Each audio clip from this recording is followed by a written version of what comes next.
Hello everyone, welcome to Tashu academy banking and law. आप सभी viewer का बहुत बहुत स्वागत है। ये वीडियो है जनरल अवेयरनेस का जो बेनिफिट करेगा लॉ ऑफिसर एंड राजभाषा अधिकारी को। तो ये वीडियो इंपॉर्टेंट है क्योंकि आपका रिवीजन क्लास है और जितने भी आप जनरल अवेयरनेस रिवीजन करेंगे पढ़ेंगे उतना आपका पेपर काफ़ी आसान होगा। चलिए इस वीडियो को शुरू करते हैं। लाइक शेयर सब्सक्राइब आप लोग जरूर कर दीजिएगा। ये आपकी रिवीजन क्लास है और इस वीडियो को देखकर अपने जितने भी क्वेश्चन हैं आप रिवीजन करिए, सिर्फ रिवीजन करिए। यहाँ पर कोई भी डिस्कशन नहीं होगा, सिर्फ आपको क्वेश्चन और आंसर बताया जाएगा। तो यहाँ पर आप ये कोशिश करिए कि क्वेश्चन देखिए, वीडियो को पॉज करिए, उसका आंसर आप खुद देने का प्रयास करिए। अगर वो सही आंसर है तो काउंट करिए आपके कितने आंसर हैं। कमेंट बॉक्स में जरूर बताएं कि आपके कितने क्वेश्चन सही बन रहे हैं। जो पहला क्वेश्चन है वो ग्लोबल इनोवेशन इंडेक्स है, GII बोलते हैं, ग्लोबल इनोवेशन इंडेक्स। तो इसमें भारत की रैंकिंग क्या है? तो भारत की रैंकिंग है 40। ठीक है, कल मैंने आपसे डिस्कस किया था हंगर इंडेक्स। तो हंगर इंडेक्स में भारत की रैंकिंग क्या है? 107। काफ़ी लोगों ने अच्छा कमेंट करके आंसर दिया था, उन लोगों को बहुत बहुत थैंक यू। क्वेश्चन पूछा गया है IIFL wealth Huron India 40 and self made rich list 2022 में जो जारी की गई, इसमें टॉप लिस्ट में कौन है, यानी पहले पे कौन है? तो ये पहले पे हैं निखिल कामत। निखिल कामत यहाँ पे टॉप पे हैं, यानी फर्स्ट रैंकिंग पे हैं इस लिस्ट में। जो ये लिस्ट बताती है कि ये पहले नंबर पे हैं। जिससे मिलता जुलता कल भी मैंने आपसे क्वेश्चन कराया था जिसका आंसर था गौतम अडानी। अगर आपको याद है तो कमेंट में करके बताइए वो क्वेश्चन क्या था। मैं आपको बताता हूँ कि IIFL wealth Huron India rich list 2022 में टॉप कौन था। ठीक है, यहाँ पर जो है निखिल कामत जो है वो उन्होंने सेल्फ मेड का जो रिच लिस्ट है उसमें टॉप किया है, और गौतम अडानी ने IIFL wealth Huron India rich list 2022 में टॉप किया है, जिनकी टोटल नेट वर्थ थी 10,94,400 टोटल प्रॉपर्टी की नेटवर्थ थी। और इस प्रॉपर्टी के साथ पहले स्थान पे हैं गौतम अडानी। और यहां पर अगर सेल्फ मेड रिच लिस्ट की बात करते हैं तो यहां पर हैं निखिल कामत। दोनों क्वेश्चन अलग अलग है और दोनों का आंसर भी अलग अलग है। अगर आप रिवीजन करने आए हैं तो मैं आपसे बीच बीच में क्वेश्चन करता रहूंगा और उसका कमेंट में आप आंसर जरूर दीजिएगा। जैसे दादा साहब फाल्के पुरस्कार 2020 किसको दिया गया है, इसका कमेंट में आप आंसर कर सकते हैं। पर पूछा गया है कि अभी जो नए अटॉर्नी जनरल बने हैं, न्यू अपॉइंटमेंट किया गया है, तो कौन बने हैं फॉर 3 ईयर्स, जो पीरियड है 3 साल के लिए अभी भारत के महान्यायवादी की नियुक्ति की गई है। वो कौन है? वो है R वेंकट रमनी। वेंकट रमनी जो है वो हमारे नए अटॉर्नी जनरल हैं। आप यहाँ मुझे ये बताइए कि भारत के किस स्टेट में दुनिया का सबसे बड़ा जंगल सफारी पार्क बनाया जा रहा है? ठीक है, सबसे बड़ा जंगल सफारी पार्क बनाया जा रहा है, ये भी कमेंट में करके आंसर आप जरूर बताइए। सर आपसे बेसिकली पूछा गया है कि जो फीबा के द्वारा वुमेन्स बास्केटबॉल वर्ल्ड कप होता है तो किस टीम के द्वारा, यानी किस कंट्री के द्वारा इसे ओन किया गया है, जीता गया है? तो वो है USA। ठीक है, USA के द्वारा फीबा महिला बास्केटबॉल विश्व कप जीता गया है। हाल ही में फीफा का जो फाइनल है वो हो गया है। कौन सी कंट्री ने फीफा वर्ल्ड कप जीता है? ठीक है, और वहाँ के जो कैप्टन है उनका नाम क्या है, ये भी आप कमेंट में करके जरूर बताइएगा। काफ़ी इंपॉर्टेंट है क्योंकि अभी फीफा जो हुआ है वो 36 ईयर्स के बाद वो कंट्री ने ओन किया है, जीता है, तो इसलिए काफ़ी इंपॉर्टेंट है। तो उसका कमेंट में करके आंसर जरूर बताइए, आप लोग को बिल्कुल पता है ये। यहाँ पर आपसे पूछा गया है कि जो अक्टूबर का मंथ है वो ऑब्जर्व किया जाता है किस चीज़ के लिए? तो यहाँ पर ब्रेस्ट कैंसर अवेयरनेस मंथ है ये, और अक्टूबर मंथ को बनाया जाता है ब्रेस्ट कैंसर अवेयरनेस मंथ, और इसके लिए अवेयरनेस यानी जागरूकता फैलाई जाती है। तो अक्टूबर मंथ बेसिकली इस चीज़ को लिए ऑब्जर्व किया जाता है। और मेरा आपसे एक सवाल है कि ये आप बताइए कि अभी केरल का एक विलेज पंचायत है, ठीक है, विलेज पंचायत है, उसका क्या नाम है जो पूर्ण रूप से डिजिटल साक्षर पंचायत बनी है? काफ़ी इंपॉर्टेंट है, इसका कमेंट में करके आंसर जरूर बताइएगा। और बेसिकली आपसे पूछा जा रहा है कि RBI की जो बाई मंथली यानी 4th नंबर की बाई मंथली मॉनेटरी पॉलिसी 2023 के लिए है, उसमें से कौन से स्टेटमेंट सही हैं? तो यहाँ पर लगभग सारे स्टेटमेंट सही हैं। अगर आप बात करते हैं कि CPI क्या रहेगा 2024 के लिए, फाइनेंशियल क्वार्टर का जो पहला क्वार्टर होगा 24 का, उसमें क्या रहेगा? तो 5% इसका अनुमान है। रेपो रेट का जो अनुमान है कितना परसेंट इंक्रीज होगा? तो 50 बेसिस पॉइंट इंक्रीज हुआ है, अनुमान नहीं है, इंक्रीज हुआ है ये। और GDP ग्रोथ जो 2023 के लिए, फाइनेंशियल 2023 के लिए होगा, वहाँ पर अनुमानित है 7%। और इन्फ्लेशन हैज़ बिन प्रोजेक्टेड, जो इन्फ्लेशन है वो अनुमानित कितना है 2023 के लिए? 6.7%। तो यहाँ पर all of these option is correct. तो यहाँ पर सारे ऑप्शन करेक्ट हैं। और आप मुझे ये बताइए, प्लान था, यानी एक मेक इन इंडिया प्रोग्राम था, प्लान नहीं प्रोग्राम था, मेक इन इंडिया, ठीक है, मेक इन इंडिया प्रोग्राम था, इसके कितने वर्ष पूरे हो गए हैं?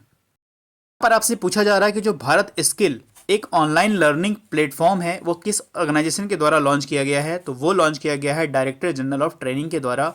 भारत स्किल नाम से एक ऑनलाइन लर्निंग प्लेटफॉर्म लॉन्च किया गया है। आप लोग क्वेश्चन देखिए, अगर आप का पढ़ा हुआ क्वेश्चन है तो उसका आंसर जरूर कमेंट में करिए। यहाँ पर आपसे पूछा गया है कि इंडियन एयरफोर्स के द्वारा रिसेंटली अभी रिटायर्ड किया गया है 51 नंबर का शॉर्ट आर्म MiG-21 फाइटर, ठीक है, तो वो किस बेस पर जो है वो रिटायर्ड किया गया है, तो वो श्रीनगर के बेस पर रिटायर किया गया है। तो याद रखिएगा 51 number short arm MiG-21 fighter, ठीक है, इसको रिटायर किया गया है श्रीनगर बेस पे। यहाँ पर आपसे पूछा गया है, ये बुक है Tagore and Gandhi, walking alone walking together. तो ये अंग्रेजी की नॉन फिक्शन श्रेणी में एक इन्होंने अवार्ड जीता है जिसका नाम है PFC VOW बुक अवार्ड 2022। ये पुस्तक बेसिकली लिखी किसने है, तो ये लिखा है रुद्रांशु मुखर्जी ने। ये पुस्तक है Tagore and Gandhi, walking alone walking together. यहाँ पर पूछा जा रहा है कि अंतर्राष्ट्रीय वृद्ध दिवस कब मनाया जाता है, तो 1 अक्टूबर को सेलिब्रेट किया जाता है अंतर्राष्ट्रीय वृद्ध दिवस, ठीक है, तो ये जरूर याद रखिएगा। International Day of Older Person 1 October. With which country India है recently signed an agreement for the export of missile and other weapon system. तो भारत ने किस देश के साथ ऐसा समझौता किया है मिसाइलों और अन्य हथियारों के लिए, तो वो है आर्मेनिया, आर्मेनिया के साथ किया है।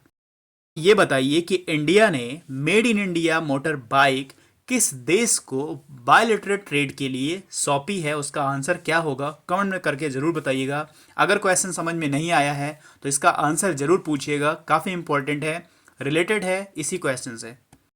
काफ़ी इंपॉर्टेंट क्वेश्चन है। यहाँ पर सेंट्रल गवर्नमेंट और इनमें से एक और ऑर्गेनाइजेशन है और सिडबी है, ये 3 लोगों ने मिलकर जो भी लोग इलेक्ट्रिक व्हीकल्स 2 पहिया और 3 पहिया जो खरीदेंगे, परचेज करेंगे, तो उनके अगेंस्ट ये गारंटी देंगे। 1 बिलियन अमेरिकी डॉलर का फंड लॉन्च किया गया है, ठीक है। तो इनमें से कौन सी ऑर्गेनाइजेशन है जो भारत सरकार और सिडबी के साथ मिलकर 1 बिलियन डॉलर का फंड लॉन्च किया है, जो डिफॉल्टर होंगे यानी जो ऋणदाताओं को ऋण में चूक होगी उनके अगेंस्ट ये गारंटी दे रहे हैं, तो वो है वर्ल्ड बैंक। व्हीकल कौन सी होगी, तो इलेक्ट्रिक व्हीकल्स, चाहे वो 2 व्हीलर हो या 3 व्हीलर हो, उन दोनों के अगेंस्ट जो है ये गारंटी दे रही है सेंट्रल गवर्नमेंट और सिडबी और वर्ल्ड बैंक। आपसे एक बुक पूछा गया है कि Lata Mangeshkar a life in music, ठीक है, लता अ लाइफ इन म्यूजिक किसके द्वारा लिखी गई है, लिखी गई है इरा पांडे के द्वारा, Lata a life in music. MyGov करके एक वेबसाइट है जो आता है Ministry of Electronic and Information Technology के अंतर्गत। इसके अभी सीईओ बनाए गए हैं, नए सीईओ बनाए गए हैं, वो कौन है, तो वो हैं आकाश त्रिपाठी। आकाश त्रिपाठी को माईगॉव का सीईओ बनाया गया है। और आपसे पूछा जा रहा है कि भारत का पहला स्वदेशी रूप से विकसित हल्के लड़ाकू हेलीकॉप्टर का क्या नाम है, ठीक है, जो अभी राजस्थान के जोधपुर में इसको शामिल किया गया है। और इसने इसको शुरू किसने किया है, यानी लॉन्च किसने किया है, रक्षा मंत्री राजनाथ सिंह ने, तो उसका नाम है प्रचंड। तो बेसिकली पूछा जा रहा है कि फर्स्ट प्लेयर कौन है इंडिया का जिन्होंने खेला है 400 T20 मैचेस, तो वो हैं रोहित शर्मा। रोहित शर्मा जो हैं 400 T20 मैच खेल चुके हैं और भारत के ऐसे पहले खिलाड़ी हैं। ये से पूछा जा रहा है कि वर्ल्ड वेजिटेरियन डे कब ऑब्जर्व किया जाता है, तो 1 डे ऑफ अक्टूबर को वर्ल्ड वेजिटेरियन डे ऑब्जर्व किया जाता है। और साथ ही साथ old person of the day यानी वृद्धजन दिवस भी 1 अक्टूबर को सेलिब्रेट किया जाता है। Recently the number of credit card has come down to around 78 million. The new rule of RBI mandate the credit card operators to deactivate the inactivate card for how many days. पर क्या हुआ है, credit card की संख्या जो है घटकर लगभग 78 मिलियन हो गई है। और आरबीआई का जो नया रूल है, क्रेडिट कार्ड ऑपरेटर को कितने दिनों के अंदर जो डीएक्टिव कार्ड हैं उनको इनएक्टिव करने के लिए कंपलसरी कर दिया गया है, तो वो है 365 डेज के अंदर, यानी 1 ईयर के अंदर अंदर ये अनिवार्य कर दिया गया है। तो बस इस वीडियो में इतने ही प्रश्न थे। मैं आपसे 5 प्रश्न और पूछूंगा, इसका आंसर आप लोग कमेंट में जरूर करके बताइएगा। पहला क्वेश्चन मेरा आपसे ये है कि साइन लर्न नाम की अभी भारतीय सांकेतिक भाषा डिक्शनरी मोबाइल एप्लीकेशन लॉन्च की गई है, साइन लर्न, तो ये किस मिनिस्ट्री के द्वारा लॉन्च किया गया है, पहला क्वेश्चन आपका है, इसका आंसर आपको देना है। दूसरा प्रश्न मेरा आपसे ये है कि जो चौथा हेली इंडिया शिखर सम्मेलन 2022 का उद्घाटन किया गया है, तो वो किस शहर में किया गया है, इसको आपको बताना है। तीसरा क्वेश्चन मेरा आपसे ये है कि इंटरनेशनल सोलर अलायंस, जिसको अंतर्राष्ट्रीय सौर गठबंधन कहते हैं, उसकी 5वीं सभा किस देश की अध्यक्षता में आयोजित की गई है। चौथा प्रश्न मेरा आपसे है कि लिटरेचर में जो नोबेल प्राइज 2022 का दिया गया है उसको किसे दिया गया है, तो वो भी कमेंट में करके आप बताइए कि साहित्य का नोबेल पुरस्कार जो है किसे दिया गया है। पांचवा और लास्ट क्वेश्चन मेरा आपसे ये है कि अभी जो चुनाव आयोग है यानी इलेक्शन कमीशन है, उसने किसे अपना नेशनल आइकन बनाया है, तो इसका भी आंसर आप लोग कमेंट में कर सकते हैं। तो बस आज की वीडियो में इतना ही है, मिलता है नेक्स्ट वीडियो में। God bless you to all, thank you for watching. खूब मन से पढ़िए।